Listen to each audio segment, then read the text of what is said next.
Yan, pupunta tayo sa mga kalapati ko.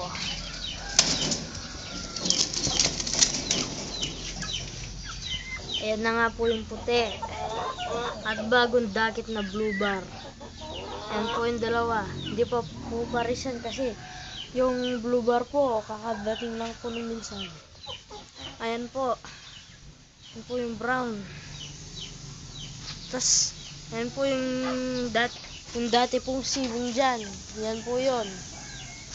Yung iba po, wala pa po, nagro-ronda yun.